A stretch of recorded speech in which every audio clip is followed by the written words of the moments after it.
Hi everyone.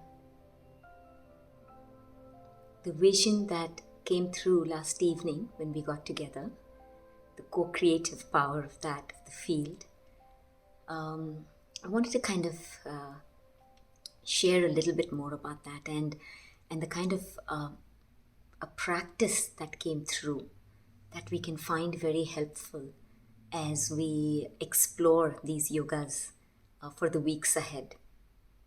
And especially from our discussion yesterday regarding Kaliyuga. So before we begin, of course, state of being. So let's just center ourselves. So keep some time to watch this video and walk through it. So first and foremost, finding some space where you can get some silent time for yourself. Find yourself a comfortable space to sit. And let's take our attention to the breath. Just observing the breath, breathing the body.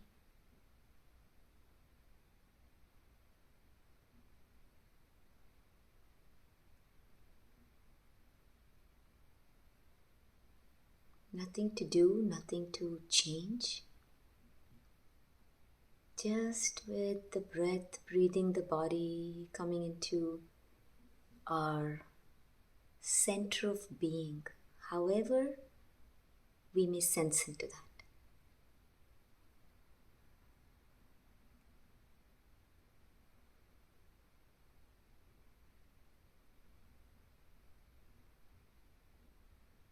Feeling the head, top of the scalp, left side, right side of the head, back of the head.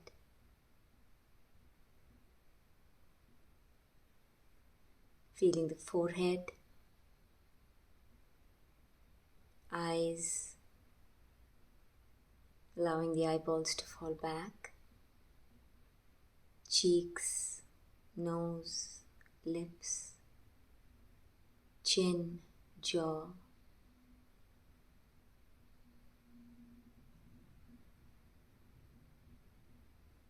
neck.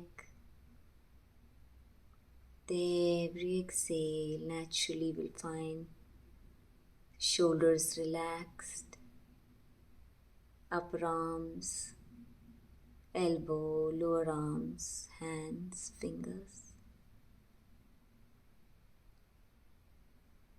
chest, back, lower back, sides of the torso, belly soft, open, falling out.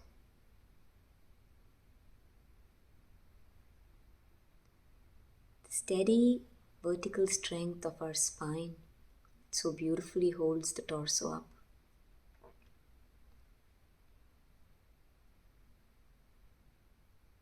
Hips stable on Mother Earth. The strength of our thighs, knees, calves,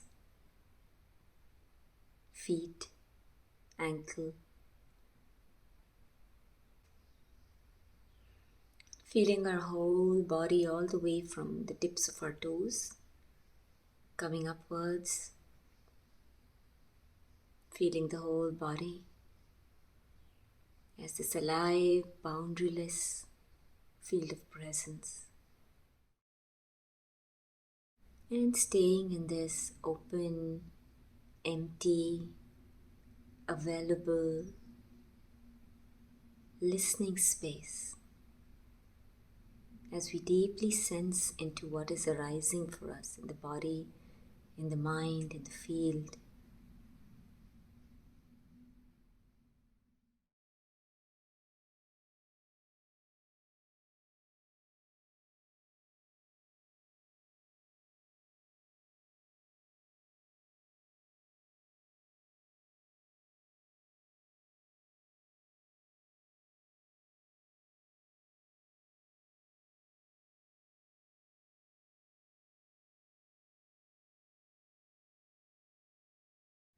So one way to explore this is the visual that she offered that we'll be very familiar with as a focused light.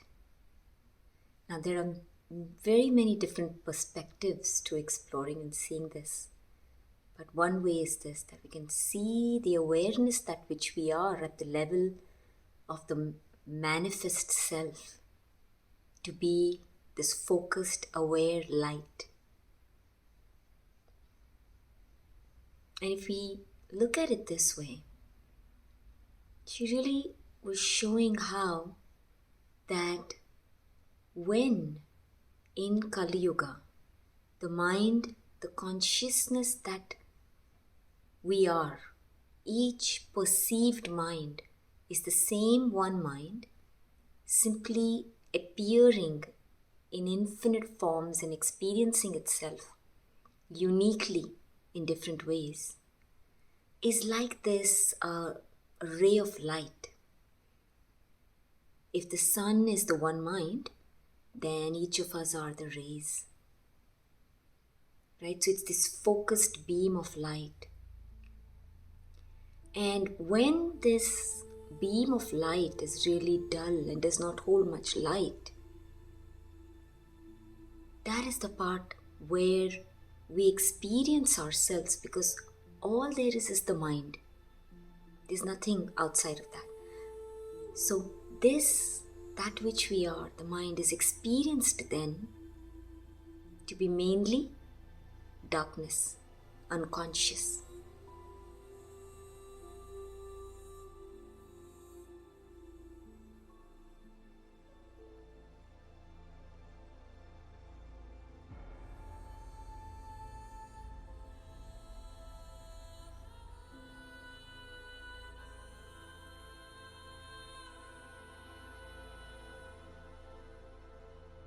This is the Kaliyuga phase. And because there is no awareness per se, of course there's a little bit of awareness, right? Because there still is something happening. But the awareness is not enough for the mind to have any kind of self-aware ability. So therefore, Kaliyuga moves, that Kaliyuga state of mind moves as pure reaction.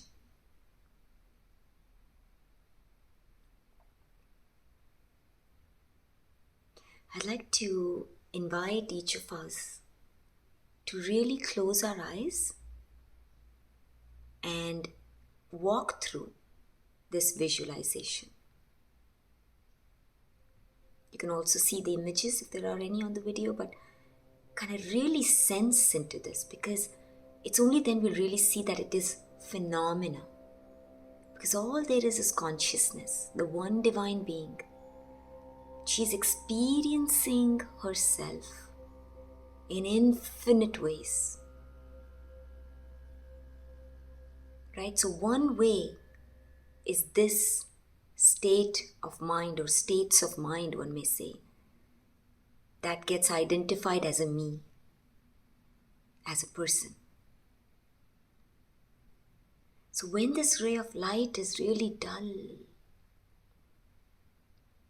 then it's dark, then naturally everything is tantra, we say in our culture, which is, tantra means like a mechanism. Because there is no other doing anything. All is the only one divine being. And this is really, really key to be able to sense into it for ourselves, not just as intellectual knowledge. So that's why to kind of sense and walk through this and see. Simply phenomena. One may even say it's like soul or source, right? It's like the dimming and the brightening of the light. And as a person, we experience ourselves as a separate self, as if we are doing it.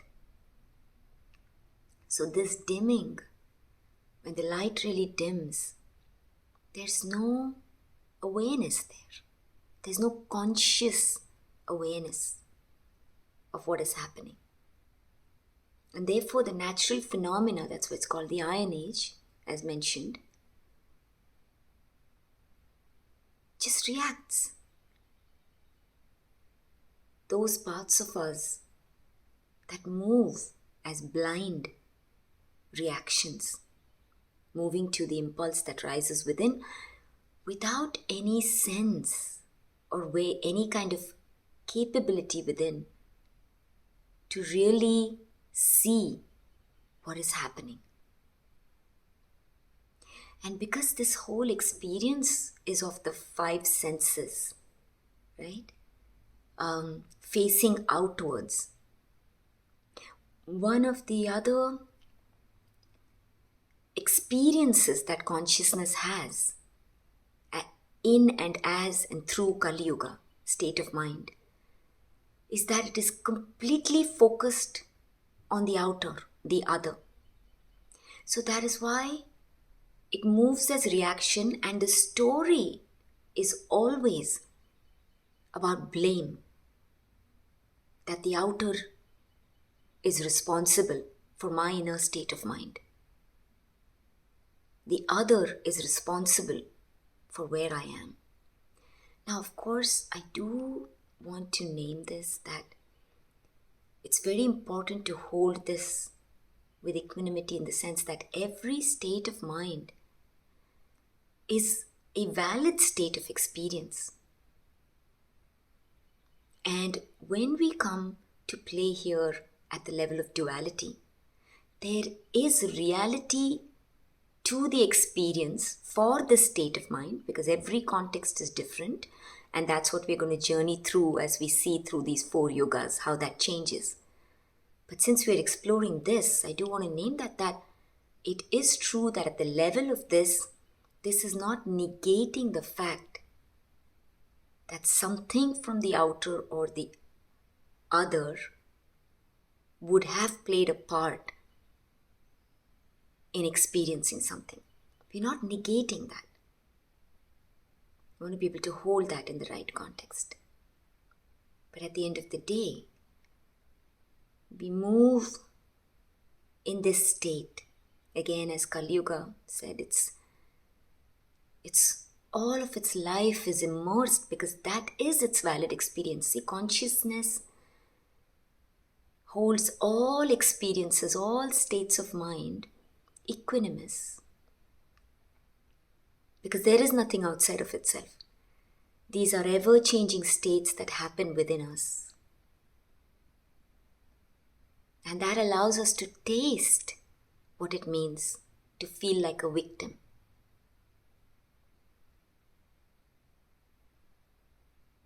So seeing this as phenomena, right? And again, as reminded, holding the paradox. That's the ultimate foundation, to know that we are that unchanging, formless, unlimited, unconditional, that we cannot even name. We are consciousness that is untouched by experience, and holding the paradox that in desire to experience, to sense, consciousness appears, simply appears. It's an illusion. Why do we say it's an illusion? Because at the end of the day, consciousness itself is not touched by any of its experience, unchanged. And at the relative level, the play is set up because it's sensing.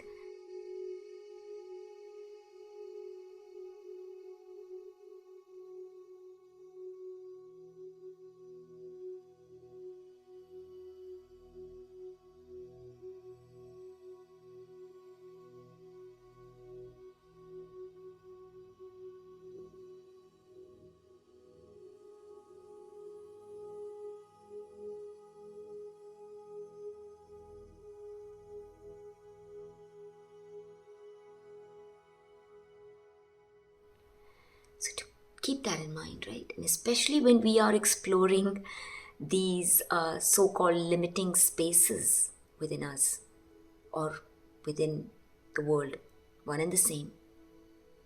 So important, so important.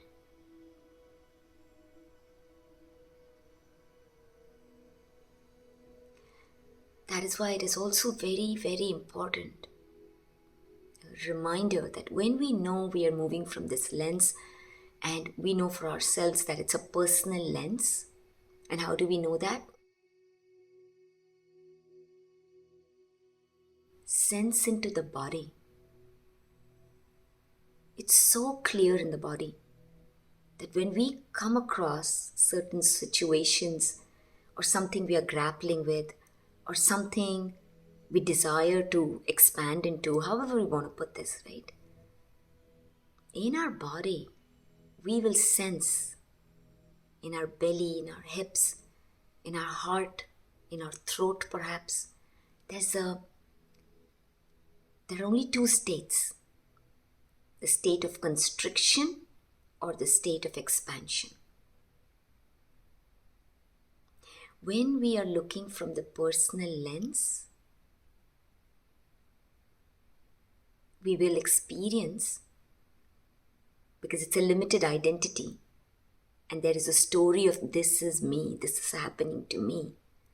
Very valid story for it, for the context that it's holding. But that's when that story binds us, limits us. We can feel that.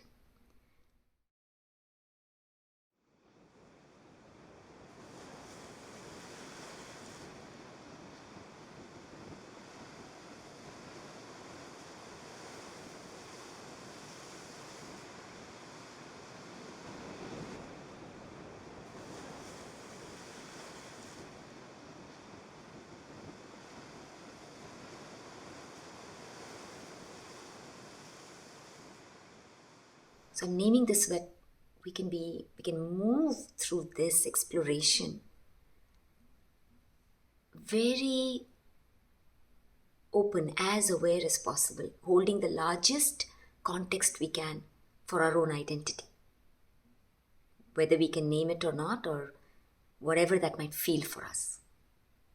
Just seeing this as phenomena, right? So many times I invite, in groups where we can just actually step out of ourselves and see this as a third person, right? And see this as if it's a story that's happening outside of us. And seeing what happened and what happened within me. Because that's the only place where our power is. And that's the only place to begin with as a person where we can take responsibility for what is happening within.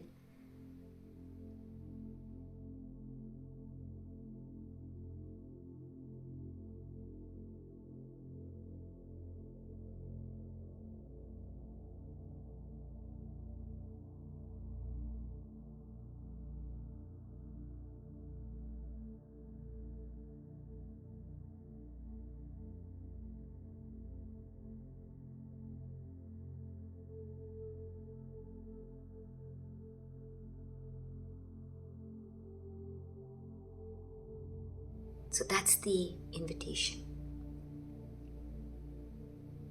So the theme of Kaliyuga that I want to name really is that how do we feel this constriction as we move through this practice will be these themes, and you can write that down. If you have a notebook, of course, invite you to keep the notebook as we walk through this. I'll offer a practice that has been very helpful, that comes through. So take a notebook and write these things down, right? These are the themes of a Kaliyuga state of mind. First and foremost, that I see that I move as blind reaction. Something arises in me so strong. I feel like it needs to be expressed, lashed out. Now again, very important, because we are seeing this as a phenomena. We are not going to see any of this as good, bad, right, wrong. Life does not play in that. So just for this practice, just without looking at it through the lens of this is right what I did, this is wrong what I did, to be able to see how is life moving when it vibrates at this frequency. what happens? Right? Just curious, open. This is very key. Very important also. That's why the eternal reminder as we move through this transformation for the personal mind is to remember, if any parts of us is identified with, still with our personal identity, these are the strengths that will help us hold and see everything in a light that is serving. We see in the right light, the word right can be looked at in so many ways. So in a way that will be helpful, that will be useful, that will be serving.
Right? So the invitation and the reminder here, therefore, is the state of being, making sure we are holding all of this with compassion, with courage, sense of adventure, to see I am that which cannot be named, playing as these states of mind. Fascinating, fascinating. Right? To have that sense. And then moving in. So, coming back to Kaliyuga, if you have a sheet of paper, then we can just write on top, right? One, of course, is that Kaliyuga is the iron age. So we can sense the iron, right? I'll also go ahead and put a link down to the video that I made on the Kaliyuga thing. That'll be helpful for visuals if you want to watch that. I believe that was already shared again, which is iron, which is less light. And to mold and change iron is a struggle. It takes a lot of repeated hits before it will change its shape. That is the state of the mind. It's very dense. And because of that denseness, it allows us to experience those flavors. So it is the age of the narrative of the mind is so distorted, the lens of the mind, that it is othering everything. Right? The world is bad. The world is struggling. The other is wrong. At this state of mind, it is very difficult for us to take responsibility for our part in the play. And this is nature. This is nature. Consciousness is experiencing itself blessedly like this. Know that. Know that. And so it is, everything is happening to me. Victim consciousness. And the dance between victim and blaming the other. So this is very clear, that shows up. It might be obvious. Sometimes it's subtle as we more and more sense into this. Right? And then another thing, that at the level of Kaliyuga, there is absolutely no seeing that we have the power of choice. Even at the level as a separate self, that there is some level of choice that I can make in a situation, that is non-existent. There is no awareness that there is a choice. So this was really helpful, right, in my personal journey, because many times we find ourselves in these definitions that we have taken on from our conditioning, that we are unwittingly carrying, that we are blind to, right? That we don't even think that there is a choice there. This is how it is. That's generally our narrative. This is how the world is. Or this is how they are. Or many times, this is how I am. This is my nature. The nature that we are is ever changing, ever evolving. So we find ourselves in any of those situations that we may be grappling with, where these kind of sensations in the body or interpretation and stories in the mind come up. I have no choice. And again, not to move too quickly to change anything, but to really be with that and see that the way that we are seeing the situation or ourselves within that holds that to be the truth. Right? So these are the key things about Kaliyuga.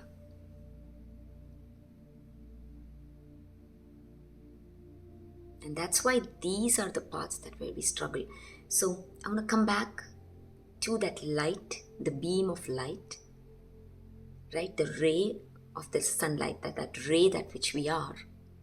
When the ray of light is so small, now imagine that we are that, right? We are awareness. We are that beam of light.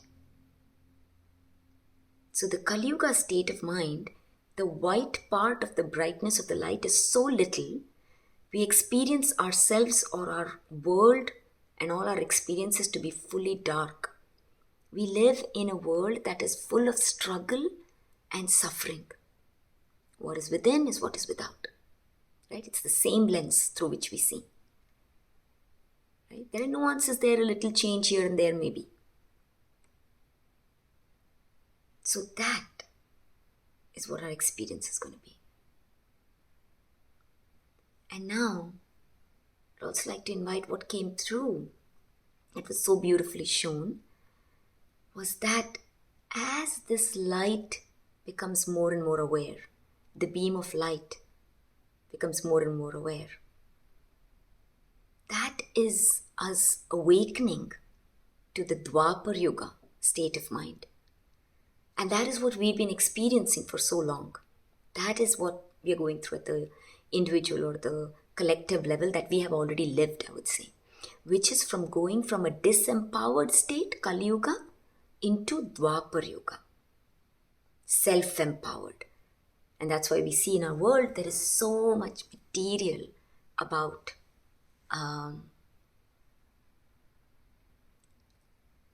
coming into empowerment, right? So many books, so many people, right? And then this is still, because it's at the level of the person, it is still about gaining more knowledge, bettering ourselves, very valid for the Dwapar Yuga state of mind, where we attain knowledge, we read books, we have a sense now that we have a choice, right? So this beam of light has grown. So anyway, next session we'll of course dive deeper into the juicy details of Dwapar Yuga. It's really fun. But for Kali Yuga, I want to come back because one of the key things to notice, and this will be the guiding thread, one may say, through the sessions, very important to see, is that this beam of light, that which we are, that is bright in the center, light, and then we have the darkness around, to notice in our lives, because we are never one state as energy, unlike what the identity that we hold as a body holds things as if we are one thing. But as energy, we are never one thing. We are constantly moving through states at many different levels, right? So it's very intricate. But one way to look at this really is that the edges of where we are growing and where we are becoming is where we experience the confusion and the darkness the most. That is where the Kaliyuga aspects of us show up. And Kali, that's why her energy reminds us of this. That is the gift of her dark face. And why is it fierce? Because for the personal identity that stands separate from the life that it is, she says, allow this fierceness to be and create the path of growth. It takes that strength, right? That inner strength.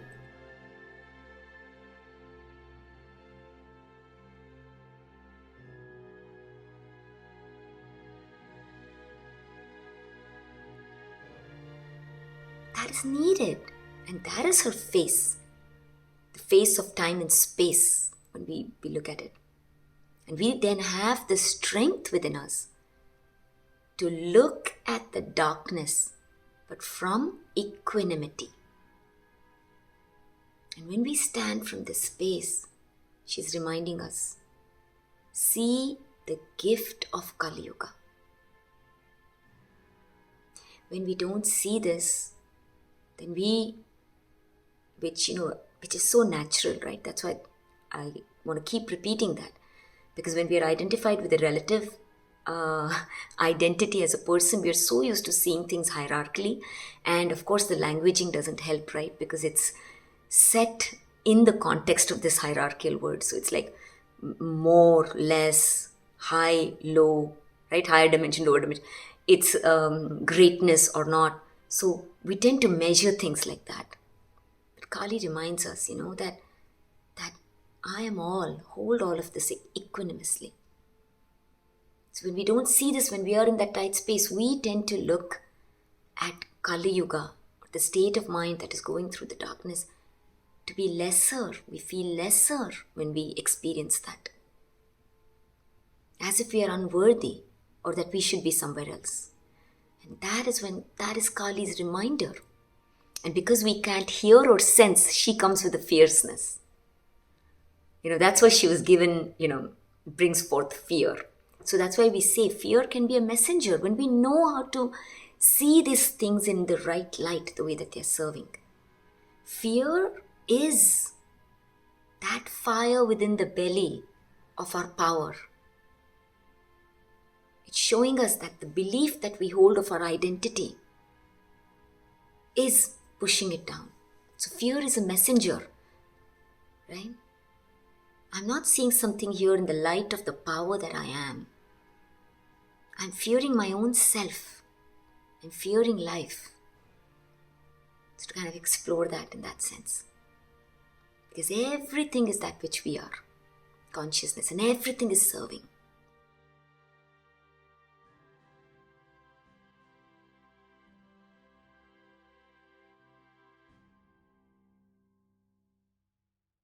So, for Kaliyuga, that's what she reminds. And I want to share a brief story with you regarding a Kaliyuga story, right? In our culture, there is this thing where they say, this is the gift of Kaliyuga. What is the gift of Kaliyuga? That they say that if we are in any of the other yugas, right, like the Satyuga and this thing, that's how they would put stories.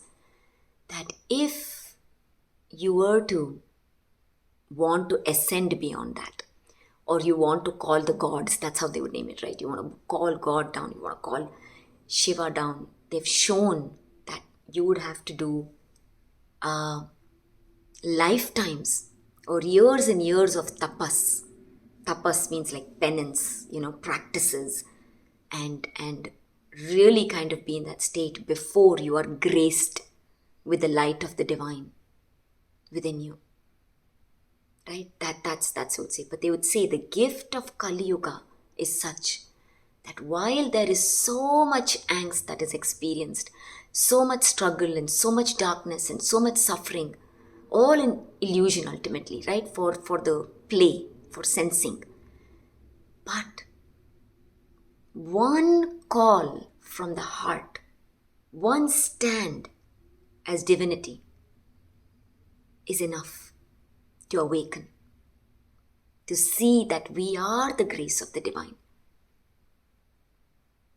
That is the power of being in Kaliyuga. And in so many ways, Kali's energy really invites us into that. She says it's very easy, right, to stand in the light, those parts of us. So this was the beautiful thing, right? The parts that are in light. What does that really mean? Right? When we say enlightenment and all of this, it's really enlightenment is where you're already feeling light. These are parts in your life, whether in relationships or something that you're planning to do, your purpose, your career or your health, or with your children or whatever it might show up as. These are the parts in our life that we're flowing. In fact, so much so that we don't even think about it. Because the light is there. We don't need to think about it, right? The mind that is looking at that which is not working for me is so focused always on what is not working, again, natural phenomena, that we sometimes really forget to even acknowledge and have gratitude for things that are always working that we take for granted, right? That the sun came up today, that my body is breathing. Even when I was sleeping, the body is breathing, the heart is beating, the blood is flowing, that my hair grew, that I had a cut on my finger and it healed overnight. Because these things are already working for us. So, so to see that as the beam of light, right? The things that are in the light flow very easily for us. Those are not the parts where we experience the resistance or the struggle of growth and becoming. Those are the parts where we find ourselves in comfort. We are at ease. And they're beautiful to celebrate, acknowledge, and to hold gratitude for. But what we are really, what she's inviting us into is to see the true face of Kaliyuga. Kali, she comes into our life with this fierce face many times, with this face of the darkness that we might see that, when we are unconscious, right, that's the play of the personal mind. To know that I'm the separate self and the world is outside is turning away from the life that which we are. It's a mechanism. So when we are in Kaliyuga, it's so natural for us that we turn away from that which is here to help us grow, because it's not pretty. Doesn't feel pretty, right? Feels overbearing, overwhelming, and that's fine. That's fine. But as we grow within, and that's why my absolute joy and love to explore it in this way, because she is constantly inviting us to be intimate with her, and who is she? Life itself, that which I am. This is being intimate with life, that which we are.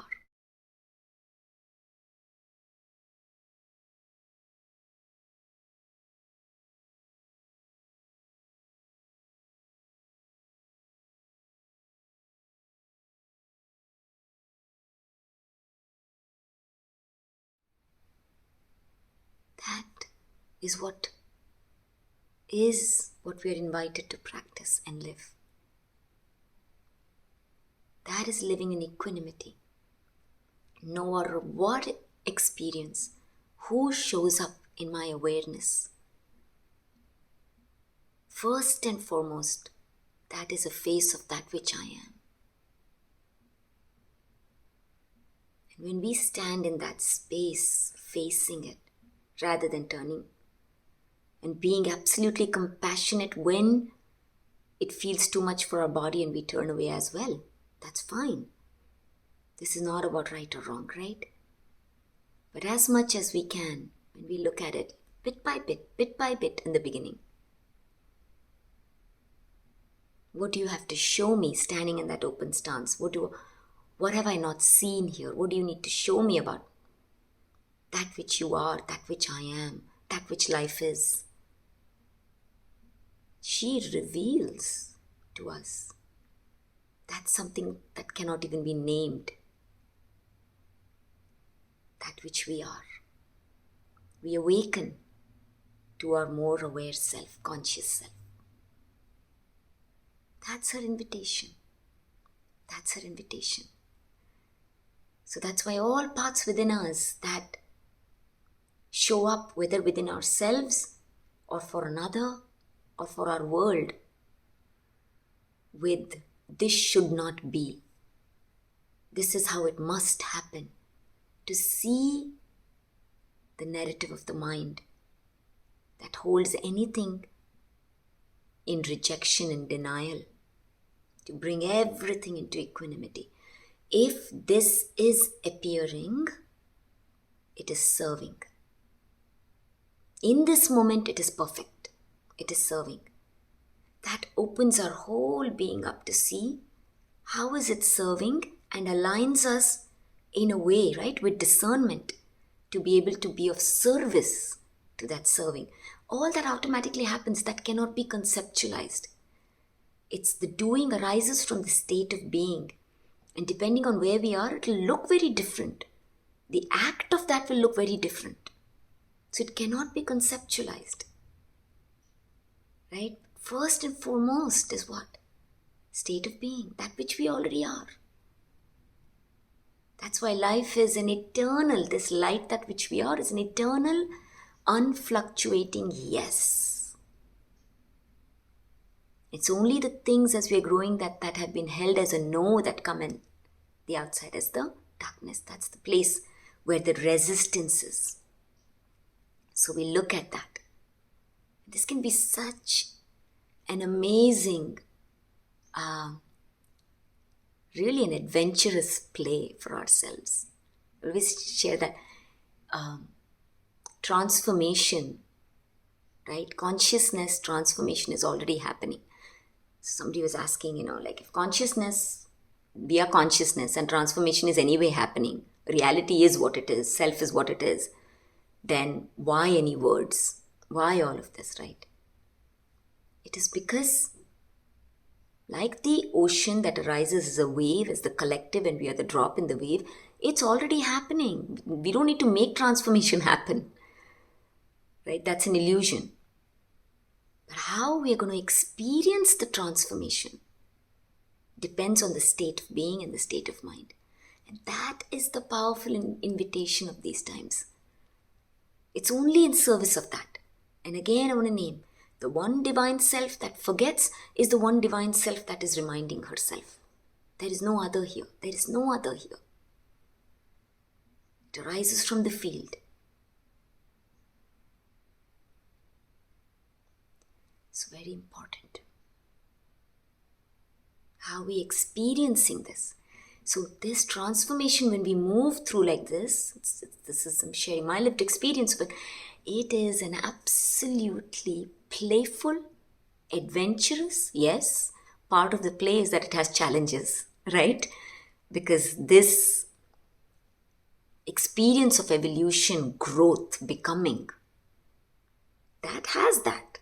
We are here to play this game, right? So as we grow, as we become, moving into the awakening to the higher dimensions of what we are multidimensional, whatever that may be as experience, it has this. So this is the growth edge, the outer darkness is the growth edge.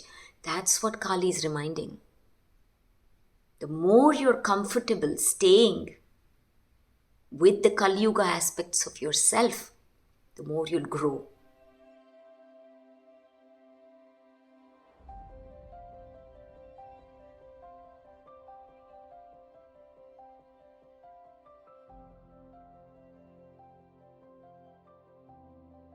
For the practice, right? How do we really kind of even do something with this? So this is one of the practices where take a sheet of paper and then you can put 4 columns, if you like, or however you want to arrange this. As I'd put Satya Yuga and Treta Yuga in one column itself. Dwapar Yuga, Kaliyuga, for what it's worth, in one column itself. So even 2, right? Satya Yuga, Treta Yuga are those aspects. We can, in fact, begin with that, and it really helps to begin with that because that anchors our state of being first and foremost to that expansive state, right, in the body. This is the state where we are already experiencing flow. We are already feeling grateful. Our heart opens. This is the space where we easily relate with everybody, like all of that, right? So to write that down, couple of things. This is the space that I feel very comfortable in already. I don't need any change. It's beautifully serving me. I'm so thankful that I have this in my life, right? To begin at that, because the personal always looks at having things in that sense. So we can begin with that, right? And then slowly bring it inwards. Have the gratitude for that gift, that which we are. Really acknowledging that aspects of us. Oh my God, I can so easily do this, and I'm so glad I can, because it's my joy, it's my love, and I can share it with others in my community. Things like that, right? That come easily to us. We many a times don't even see that. The things that come easily to us, in fact, we have not even noticed. Right? So things like that, right? So that's the Satyuga. So to write those things down first. And then there is always, at any point in our life, that one thing that is in our face, that is simmering, right? If you're still at playing at that level, in that sense, that everything in context, right? Because if we are in the non-dual state and everything, then none of this play comes into place in that sense. But we're all moving through that. So at the level of the personal thing, there's always this one thing, right? Like, this if I got. So even whether if it's in our meditation, only now if I could sense being in that realm, or whatever that is that I want, or only now in this relationship that I feel angst, or whatever, wherever that darkness is, to feel into that. And to write that down. And hold open space. One of the things that is very key during this practice, because we are identified to being the doer, as if things come from our intellectual mind, we then look at it and then bear in even more to see how that can be. That's not the invitation. The invitation is to simply observe it. Observe first and foremost that this is the space where I have been seeing that this comes up often.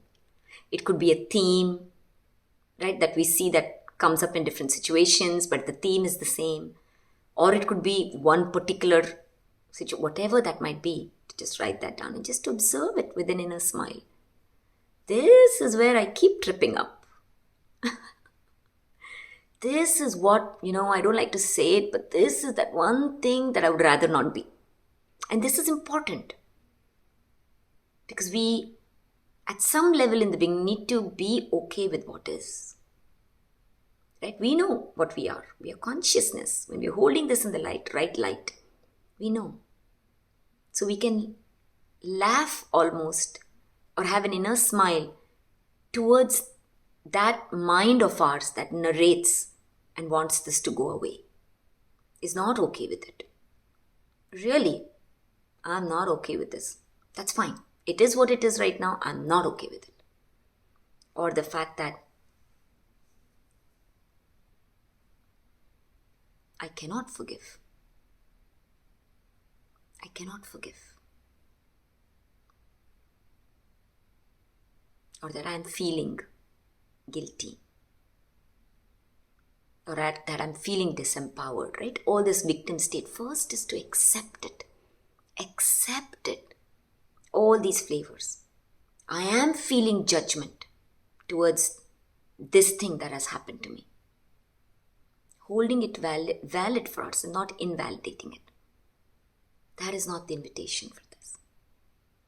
Only when we accept fully the face of Kali as the darkness, this is where I am experiencing confusion. This is where the conundrum is for me. This is where I find myself experiencing an obstacle. Everything is the mind. And the way is through. That's why we say the way is through. What that really means is no escaping, in the sense that first and foremost, being okay with it. And what the mind doesn't get is the minute we are okay with that, it's all vibration. It's all vibration. Not okay is this, right? Reaction, resistance, the Kaliyuga, the Upper Yuga state of mind. The minute we are really okay with it, vibration, the higher mind dawns. The state of mind that is seeing and being the problem cannot be and see the solution. When you're this and it's distorted, we cannot see the mind that is living as the problem. Nothing is outside of us. Seeing the obstacle, being the obstacle, cannot overcome the obstacle. It keeps trying, keeps figuring out. And that is part of the play. That is part of the play. That is how consciousness experiences what it means to figure out, to try, to effort, to struggle. All of that flavors are tasted by us. Right? So this is very important, very, very key. Phenomena, just see this just simply as phenomena. Soon as this is calm, we are okay with it. And that again, as so beautifully we explore in the class, and with what, Jeff as well shares with us, this is primary, right? That's why. Being okay with it includes the feeling that being okay with not being okay with it. Very, very key, right? Very, very key. Okay with it, generally the mind thinks, okay, now I should be feeling peaceful. No, I am not feeling peaceful. To be okay with not feeling peaceful is to actually see the nature of mind that is not peaceful. Because it carries a belief, it carries lived experiences and conditions that it has experienced. That's where compassion and courage comes in. Right? Now that's why as third person, we stand. To be aware is to observe, to witness all of this. See the play that is playing as me. Right? So all of that. This is very helpful for Kaliyuga. And having no expectations of an outcome on this practice, right? That's another thing that is very helpful. Just to be with it. While being aware, that's the pathway. Okay, I'm aware. This is where it is. I'm aware of it. And when we start standing in that space of awareness, that's the portal, right? It's the center of the vortex. That's the portal. I am, without the thinking mind. Being okay with our thinking, human, limited mind, the known mind that only knows the known world. It naturally fears all these flavors, rejects all these flavors. That's fine. I can see it for what it is. And this is the energy of Kali as a mother. For her, all her children are equanimous. Even the one that is throwing a tantrum, right? The one that the world may say is the difficult one. Right? So this is that mother energy. So you look at the known mind that is holding itself in resistance with that loving space that a mother gives for that child to grow up at its own pace. But she's the mother. She stands in awareness. She is discernment. This is that which we already are. That which we already are. So sense into this, listen into this, write it down, and the more and more we kind of and this is not a big thing, right? We all have full lives. So just in the night before we go to bed or a little bit before that or through the day, just kind of glancing at it, give it just 5 minutes, that's all. It'll start opening up for us. Because in the end, everything comes from within. Everything comes from within. So this is a practice of that, accessing our own intuition, our own wisdom, our own love, that which we are, our own higher level of awareness. At our own pace, trusting our own way. That is key. Because we are right now in the age of Aquarius, Sophia consciousness, golden age, whatever names we may give all of this. Right? The fifth dimensional self, living as soul. This is it, living as soul. So holding this. Yeah, so this is the practice. I wanted to go ahead and really share this because as we move through this kind of practice then can be held as a thread, right? Until we meet in the next session, we can look at this. We can be with this. And what will bubble up, what will simmer up. And the beauty of and the power of the field itself, when we have more than one person, right? Big or small, whatever that group is that comes together with a common intentionality, one may say. The power that opens up in the field that perfectly feeds each one is not something that can be named. That can be named. My experience of that really has been through the pranayam class that we've been doing, Mr. School. I mean, it is unimaginable, right? Because we're not now standing as separate, we are just that one alive field. So, very, very exciting. So, till we meet next Tuesday, much, much love. It was having a good week. The blessedness of us journeying and exploring this together. The one being that plays uniquely and expresses uniquely. We are that. We are that. Pure love, pure joy, pure peace, appearing and playing as the beauty of all living. This is Kali's invitation to see that. Kaliyuga.